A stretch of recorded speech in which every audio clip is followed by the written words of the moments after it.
Peeps, hi. Welcome back to the Montgomery Resilience Trust. This is Lines in the Sand 3 as part of Integrity Week for the Resilience Trust, a build on the Commonwealth War Graves Commission week of commemoration around the world. They're a wonderful example of values-based thinking, drawing upon events of the past: courage, loyalty, commitment, duty, sacrifice. Core values that you would think reflect a modern day society.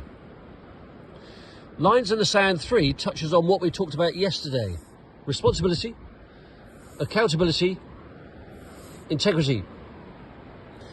Nearly 100 years ago this week was the birth of Dr. Barbara Killinger, a recognised psychologist from Canada who wrote some notable works, and in particular she concludes about integrity that it is not possible without compassion.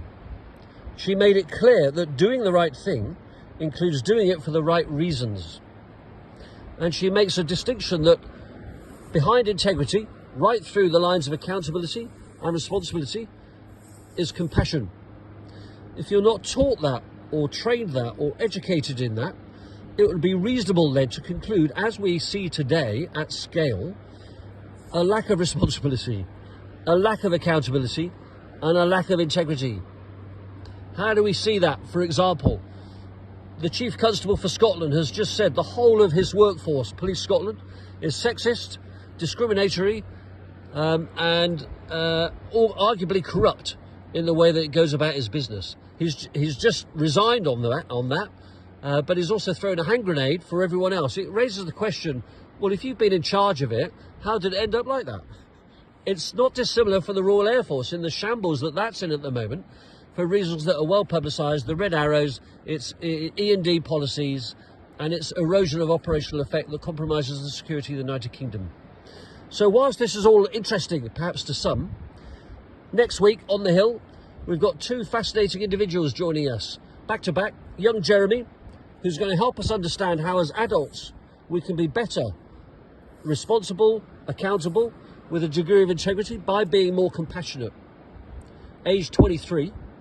And shortly after Jeremy, we've got Dr. Jen Fraser, who's written a book about this called Institutional Complicity. Because this disaster that reflects society at the moment, in terms of our intolerance and our lack of care for each other, isn't just an institutional problem. It reflects people are complicit by being silent. And that gives you an obligation, an opportunity to work on your sense of compassion, to work on being more responsible, to work on being more accountable, and work on your integrity need. How can we help you do that? Tune in on the Hill with Jeremy, with Dr. Fraser, with Professor Mack and myself.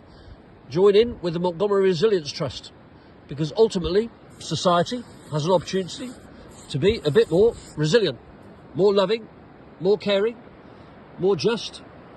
True to Corinthians, we are patient, love is kind, hold on tight, it'll be all right.